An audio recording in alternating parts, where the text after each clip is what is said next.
All right, this is going to be video 5.1. I'm thinking of changing the name, quarantine history or history from my kitchen table. I don't know. This is video 5.1, and we're going to talk specifically about the Russian Revolution again on this one, but it's going to specifically be about the Romanov family. And I feel like I really rushed through the Russian Revolution, rushed through the Russian Revolution. Anyway, people like my son don't like my puns, but it is what it is. Um, so I do feel like I zoomed through the Russian Revolution, and I hope it was understandable. If you have any questions on that one, if you watch it, please let me know, and I will redo it. I will be happy to. But I want to talk about the Romanovs, and I love the Romanov family. I love Russian history. I wish if I go back to school, I want to take some classes on just the Russian history itself. I find it fascinating. But we're going to just very briefly talk about the Romanovs. The Romanov family, through the last two videos I did, it is Tsar Nicholas the second, who is a first cousin to George V of England, but it's through the Denmark side, and which is still through Queen Victoria, but it's not like he's not like a grandson of Queen Victoria. His wife is a granddaughter of Queen Victoria, and she's German. Her name is Alexandra. Now, Alexandra is German, and she and Nicholas get married, and it is for the most part a love match. I can't see any reason, anything that I've read that it wasn't. They have four daughters, and they are unaware that Alexandra carries a gene that causes hemophilia. And hemophilia is a disease that causes free bleeding if you're cut or if you're bruised. And how you get hemophilia is you marry cousins. Now, if you have hemophilia today, it's your parents aren't likely cousins, but somewhere in your gene pool there were cousins that got married or that had the gene somehow. But that is basically how hemophilia was contracted, was through cousins intermarrying. Now, all the royal families of Europe married one another. You married your cousin because you knew who the family was. And that's where we get the term we need fresh blood or we need new blood. If you're a sports fan, you'll hear them say, like an announcer say, we need new blood, we need a new pitcher, or we need a new batter, or we need a new quarterback, or whatever. And what that means is you need someone in that'll kind of shake up the game. Well, in terms of somebody that's needing new blood in a family line, they need someone who's not a cousin. They need blood that is going to not be the same, because that's where you're going to start contracting a lot of diseases or a lot of deformities. If you look at the Habsburg line from Germany and Spain, or what used to be the Holy Roman Empire in Spain, you see a lot of physical deformities, jaws that are deformed, tongues that are too big for the mouth. Um, I mean, like I said in my previous video, they called Juanita of Spain crazy Juanita for a reason. There's a lot of mental issues also. But in this case, for the Romanovs, it is just that Alexei, who is their son, has hemophilia. Now, their four daughters are fine. For this type of hemophilia, and understand, I'm not a scientist. The information I'm giving you right now is I had two students that had this exact same type of hemophilia that Alexei supposedly had, and they were both male children. And they told me that their understanding and what their doctor had told them, that only males get this, but it's carried on the female line. Now, if I'm incorrect, don't shoot the messenger. I'm just telling you what I was told. But we do know that the four girls did not have it. Only Alexei did. And so in the Russian royal family, before Alexei was born, they were getting very, very worried because Russian law states that a woman could not become head of state. She could not be the only leader. This happened after Catherine the Great was the Tsarina because her son put it into play after her death. And so, did they not have Alexei, they would have had to find a nephew or a cousin or someone that would have been the czar. And so the Russian people were very anxious for them to have a son, and so were they. Well, when Alexei was born, they noticed he was sickly. And then they started noticing that he was having trouble with his blood to clot, which is what hemophilia is. The slightest cut could have killed him, a bruise, he could have bled internally. When they went anywhere, they quite literally babied him to death. They would watch his every move, make sure that he didn't get hurt, that he didn't fall. His sisters loved him and coddled him. So everyone was really protective of him. And at the same time, they kept this from the public because, as much as it was kind of a love hate relationship with the royal family, the people loved them, but at the same time, they didn't love them. They didn't like the Tsarina. They didn't like her. She was German. They felt like she was a spy. I mean, they didn't have a lot of, problem with the kids because they're kids, but they just felt like the royal family was taking advantage of them. And if you take a look at the royal family, they were. And it mirrors the French Revolution so closely, and that the royal families are completely out of touch with the people. They have no idea that the people are starving. They have no idea that the people cannot create a living for themselves. And they just don't understand as they sit in their, multiple palaces that have gold and amber rooms in them. And they just don't understand what's the problem. I mean, why can't they get bread? And so it's a really out of touch situation. And so, in my last video about the Russian Revolution, I talked about the fact that Alexandra gets taken by a mystical, spiritual man from Siberia named Grigory Rasputin. And Grigory Rasputin convinces Alexandra that he can cure her son. And possibly he did know some type of herbal treatments, moss, or some type of herbal treatment that would slow the bleeding down if he did cut himself. But there wasn't a cure for this at the time. But he would show her, oh, I've stopped the bleeding, or I've stopped this. And so she would believe him. And so she was relying more on him, while her husband was at the front lines of World War One. And so she was allowing him to make decisions about the government, which then caused him to be assassinated. And it caused the people to have further distrust of the royal family. So when the Tsar abdicates, I'm sorry, when he abdicates the throne, he does it hoping that he's going to be able to take it back again. And so they are convinced to let them be taken into custody to keep them safe. And so the Tsar and the Tsarina and their 5 children were moved to a house in Ekaterinburg under house arrest. And they're there for not quite a year. And they're moved around. And actually, they're allowed to get out and do things. If you Google like Tsarina,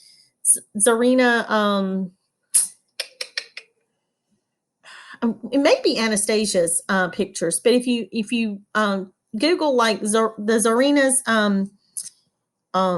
pictures during World War One or something, you can find pictures that they found not long ago of one of the princesses that she took, and she took of her family during during World War One, but also during the time that they were under house arrest.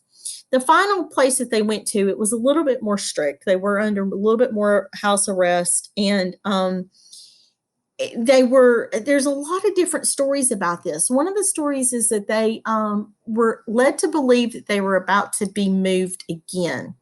And when they were going to be moved again, they were going to possibly be allowed back into the government.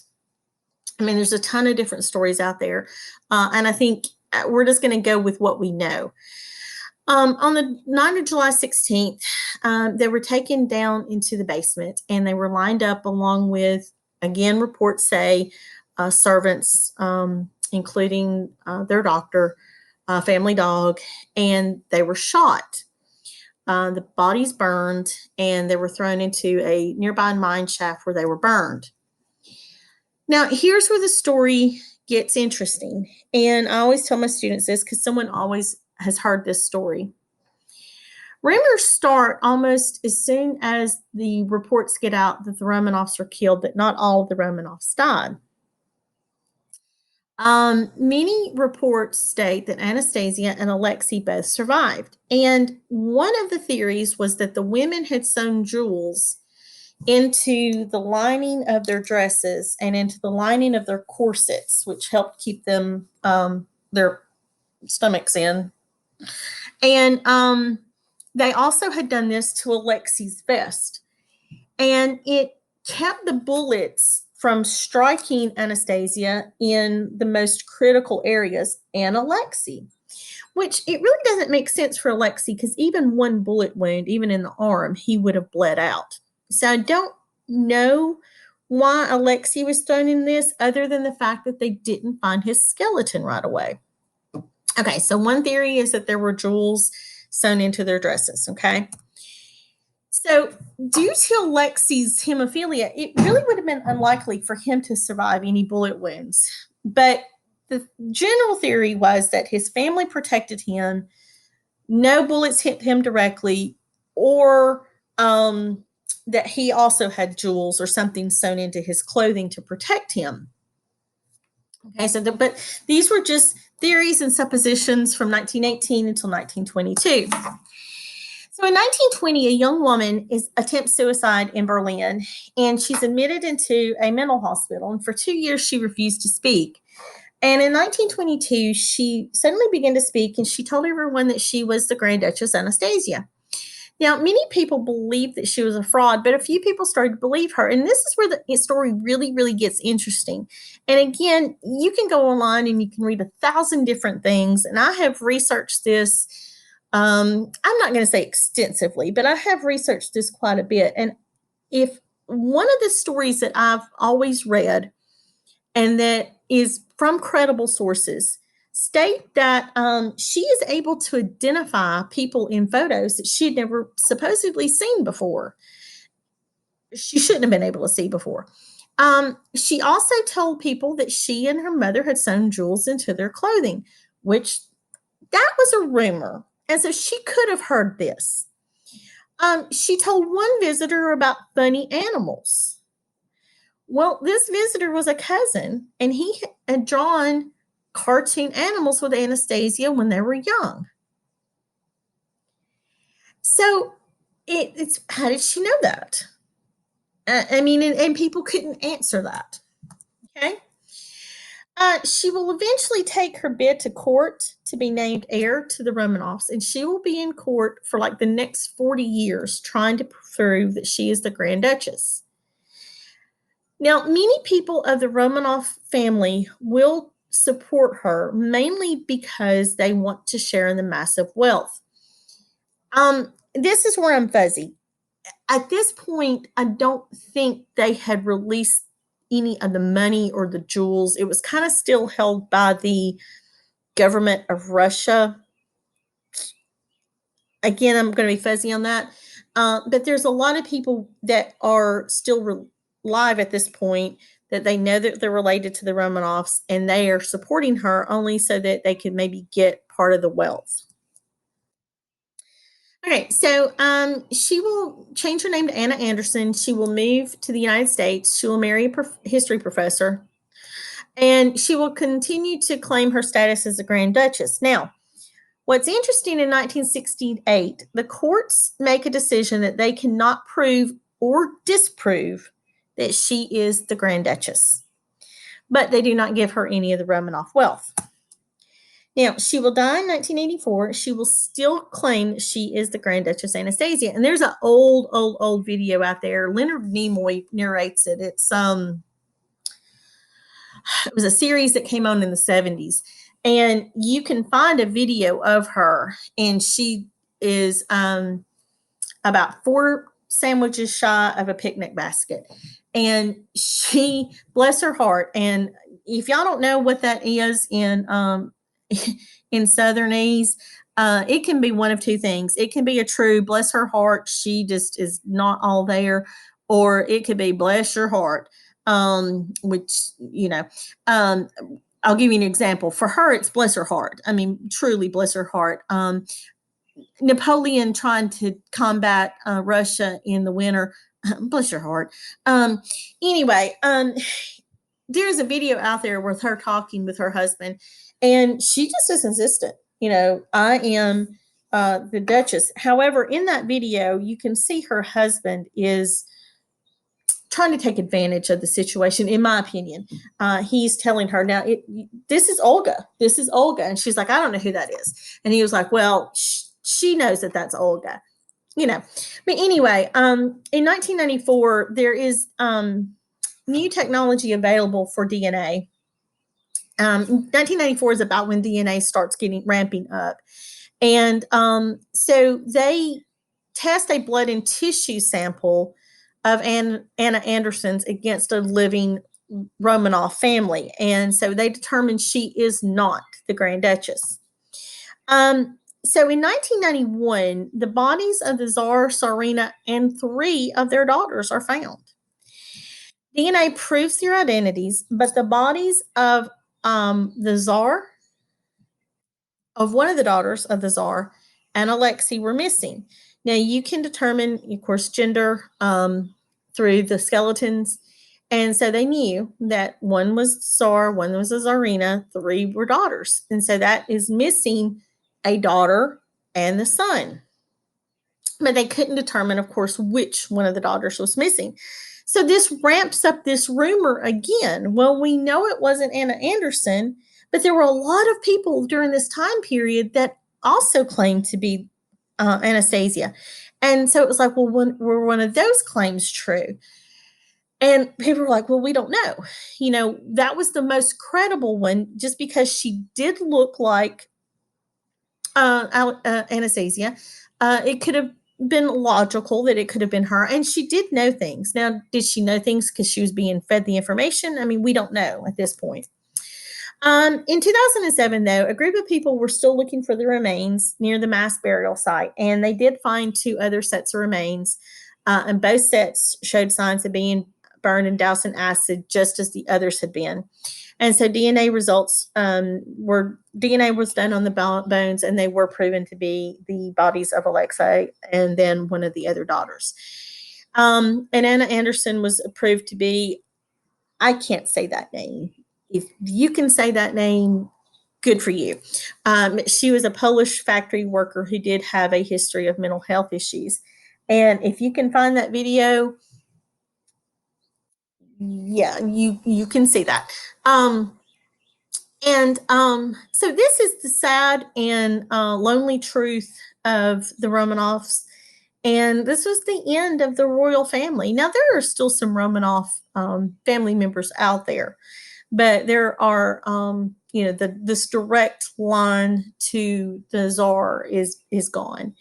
And I think that's a sad commentary on them, that they were the victim of a revolution that they didn't have to be. And, the royal families of Europe, who were their cousins, first of all, they didn't think that this would happen. And so they had no idea that they would need to even contemplate going and trying to save them. But then they died. And so all the families of Europe are like, well, now what do we do? So it is very, very sad that it's one of those things that I wish maybe we could go back and change. But then again, it is history, and it's something that we have to remember and maybe keep from preventing again. All right, so this is 5.1, the Romanov family. And I'm going to try to do a fun one tomorrow if I can get in there and do it. And then we will talk about the after effects of World War I, how it causes World War II. And then I'm going to do a couple that have been suggested to me by people, but I've got to do some research on that. So it may be next week. All right. So I hope y'all have a great day and have a great night. And we will see you guys.